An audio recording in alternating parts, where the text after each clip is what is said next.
রিয়াদের মরুভূমিতে সেদিন সন্ধ্যার আলো নেমেছিল ধীরে। বালুর ঢেউগুলো নিঃশব্দে বদলাচ্ছিল আকার। দূরে রাজপ্রাসাদের কাচের দেয়ালে সূর্যাস্তের লালচে আভা পড়ছিল, আর হাজার মাইল দূরে ওয়াশিংটনের আলো তখনও নিভে যায়নি। ওভাল অফিসের ভেতরে নরম কার্পেটের ওপর পায়ের শব্দ চাপা পড়ে যায়। টেবিলের ওপর ছড়িয়ে থাকা নথি, সুরক্ষিত লাইনের ফোন, গোপন বৈঠকের স্মারক, সবকিছু যেন এক অদৃশ্য টানাপোড়েনের সাক্ষী।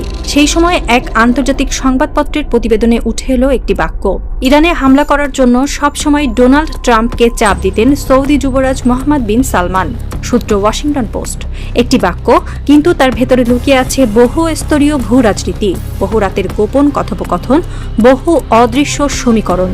আর এই বাক্যের কেন্দ্রে ইরান। মধ্যপ্রাচ্য বহুদিন ধরেই শক্তির দাবার বোর্ড। এক ঘুঁটি সরলে আরেক ঘুঁটি কেঁপে ওঠে। এখানে মিত্রতা স্থায়ী নয়, প্রতিদ্বন্দ্বিতাও একমাত্রিক নয়। সৌদি আরব ও ইরানের সম্পর্ক দীর্ঘদিনের প্রতিদ্বন্দ্বিতায় আবদ্ধ।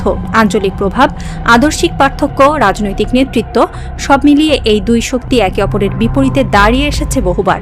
এমন প্রেক্ষাপটে যদি সত্যি সৌদি যুবরাজ মোহাম্মদ বিন সালমান মার্কিন প্রেসিডেন্ট ডোনাল্ড ট্রাম্পকে ইরানে হামলার জন্য চাপ দিয়ে থাকেন, তাহলে সেটি কেবল কূটনৈতিক অনুরোধ নয়, সেটি ছিল আঞ্চলিক শক্তির ভারসাম্য বদলে দেওয়ার প্রচেষ্টা।